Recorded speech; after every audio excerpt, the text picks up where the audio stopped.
Hi friends, welcome to my channel Avani's world. Sri Parabhava నామ సంవత్సరం ఉత్తరాయణం, వసంత ఋతువు, చైత్రమాసం, కృష్ణపక్షం. ఈరోజు నవమి, శనివారం, దగ్ధయోగం ఉంది అండి. ఈరోజు మనము ముహూర్తాలు ఏమీ లేవు, ఎలాంటి ముహూర్తాలు ఉండవు. కానీ కర్మను దహించుకోవడానికి, కర్మ నుంచి విముక్తి పొందడం కోసం, అదేవిధంగా బ్రహ్మహత్య దోషాలు, బ్రహ్మహత్య పాతకాల నుంచి తొలగించుకోవడం కోసం ఈరోజు ఉపయోగించుకోవచ్చు అండి. ఇక బ్రహ్మహత్య దోషాలు అంటే ఏంటి అంటే, ఎవరైనా బ్రహ్మజ్ఞానం పొందిన వారిని మనం ఆధ్యాత్మికవేత్తలను చిన్నగా దూషించడం, అపహసించడం, వారి ఆగ్రహానికి మీరు కారణం కావడం, ఇలాంటి వాటి వలన అవి మీకు ప్రభావం చూపించి బ్రహ్మహత్య దోషాలుగా మారతాయి. ఇక ఈరోజు జపించవలసిన మంత్రం ఓం అఘోరాయ నమః, ఓం అఘోరాయ నమః, ఓం అఘోరాయ నమః. ఘోర శాపాల నుండి విముక్తి కలిగించుకోండి. ఇక ఈరోజు మంచి మాట, ప్రతి ఒక్కరికి కష్టాలు అనేవి ఉంటాయి. కష్టాలు ఉన్నా కూడా మనిషితత్వం అనేది ఏదోలాగా ఏర్పడుతూనే ఉంటుంది. అందరూ సుఖంగా ఉన్నారు అనుకోవద్దు, అందరూ దుఃఖంతోనే ఉన్నారు అనుకోవద్దు. మనిషి ఆరోగ్యం, జీవితం, సమస్యలు ఈ విధంగా ఏదో ఒకటి ఉంటూనే ఉంటాయి. చీమ బరువు చీమకే ఉంటుంది, ఏనుగు బరువు ఏనుగుకే ఉంటుంది. ఇతరులు ఏదో అన్నారని బాధపడటం, మోసం చేశారని, ద్రోహం చేశారని, వంచారని చెప్పేసి వాళ్ళ గురించి ఆలోచించి వాళ్ళ ప్రభావాన్ని మీపైన పడేసుకోవద్దు. పరిస్థితులు మారవు అని తెలిసినప్పుడు, ఇతరుల మనస్తత్వాన్ని మార్చడం మన చేతిలో లేనప్పుడు వాళ్ళ గురించి మనం ఆలోచించడం మూర్ఖత్వం. మనం మన సమస్య నుంచి ఎలా బయటపడాలి అని చెప్పేసి ఆలోచించి దాన్ని ఆచరణలో పెడితే ఖచ్చితంగా దాని నుంచి బయటపడచ్చు. ప్రతినిత్యము కూడా భగవంతుణ్ణి వేడుకోవాలి. నేను శారీరకంగా యంగుగా కాకుండా మానసికంగా యంగుగా కావాలి అంటే, ఈ మానసికంగా దృఢంగా అయ్యి అనుకున్నది సాధించాలి అని కోరుకోవాలి. ఇక కొన్ని నిర్ణయాలు, కొన్ని ఆశయాలు, సంకల్పాలు అనేవి గురువుల ముందే చెప్తారు. మనం ఎప్పుడూ కూడా ప్రకృతికి పాజిటివ్ ఆలోచనలు ఇవ్వాలి, పాజిటివ్ మనస్తత్వాన్ని ఇవ్వాలి. అప్పుడే తిరిగి ప్రకృతి మనకు పాజిటివిటీని ఇస్తుంది. ఇక దీనికి చిన్న కథ అండి. ఒక గ్రామం ఉంటుంది. ఆ గ్రామంలో ఒక దేవాలయం కింద, వృక్షం కింద ఒక స్వామీజీ ప్రతినిత్యం ప్రవచనాలు చెప్తూ జనాలకి మంచి మార్గంలో, సన్మార్గంలో నడిపిస్తూ ఉంటారు.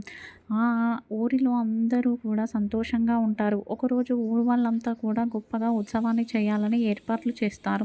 ఇక స్వామీజీని దగ్గరికి వెళ్ళి మాట్లాడుతూ ఉంటారు. స్వామి, మీరు మమ్మల్ని ఎంతో మంచి మార్గంలో నడిపించారు, మా కోసం ఎన్నో చేశారు. అయినా మీరు ఎప్పుడూ కూడా ఈ చోటును వదిలేసి వెళ్ళలేదు, ఎందుకు స్వామి అని అడుగుతారు. అప్పుడు నేను పూర్వంలో హిమాలయ యాత్ర చేసినప్పుడు నా కాలు విరిగింది, అది అంతగా పనిచేయదు, అందుకనే నేను ఎక్కడి నుంచి బయటికి రాలేదు అని చెప్పేసి చెప్తాడు. అందరూ దుఃఖపడతారు. మీరెందుకు మాకు ఇంతకు ముందే చెప్పలేదు స్వామి అడుగుతారు జనాలందరూ. నేను ఇంతకు ముందే ఈ విషయాన్ని చెప్పేది ఉంటే మీరు నాకు ఇంత గౌరవం ఇచ్చుండేవాళ్ళు కాదు. నేను చెప్పిన మంచి మాటలను విని మీరు ఇప్పుడు ఇంత సంతోషంగా ఉండేవారు కాదు. నా దుఃఖాన్ని దాచడం వలన ఇంతమంది ఆనందంగా ఉండగలిగారు అని చెప్పేసి చెప్తాడు. ఇక ఈరోజు మన సంప్రదాయంలో భాగంగా కూతురికి కన్యాదానం చేసి పంపించిన తర్వాత, కూతురు అత్తవారింటికి వెళ్ళిన తర్వాత తిరిగి మళ్ళీ తల్లిదండ్రుల ఆస్తి కోసం కూతుర్లు ఆరాటపడకూడదు. ఎందుకంటే ఆ ఆస్తులు కొడుకులకే చెందుతాయి. తల్లిదండ్రుల ఆస్తులు ఏ విధంగానైతే పంచబడతాయో, వారు చేసిన పాపకార్యాలు కూడా ఆ విధంగానే పంచబడతాయి. కాబట్టి ఆ కర్మలు అనేవి కొడుకు మాత్రమే సొంతమవుతాయి, కూతురు మాత్రం ఇలా తీసుకోవద్దు. ఇది మన సాంప్రదాయంలో పూర్వం నుంచి ఉంది అండి. సీతాదేవి కానీ, అదేవిధంగా కుంతీదేవి కానీ, ఈ విధంగా అందరూ గొప్ప దేశం నుంచి వచ్చిన వాళ్ళే, గొప్ప గొప్ప సంస్థానాల నుండి వచ్చిన వాళ్ళే. ఎప్పుడైతే వారి వివాహం జరిగిందో, వారి కష్టకాలంలో తిరిగి వారి పుట్టింటి నుంచి ఏది కూడా వారు ఆశించలేదు. అది మన సనాతన ధర్మం, మన సాంప్రదాయం. ఇక రేపు ఉదయం ఆచరించవలసిన పూజ అండి. రేపు 9 పోగుల దారాన్ని తీసుకోండి. ఎర్రటి దారాన్ని కాటన్తో తయారు చేసి తీసుకొని దానికి కుంకుమ అద్ది 9 ముడులు వేయండి.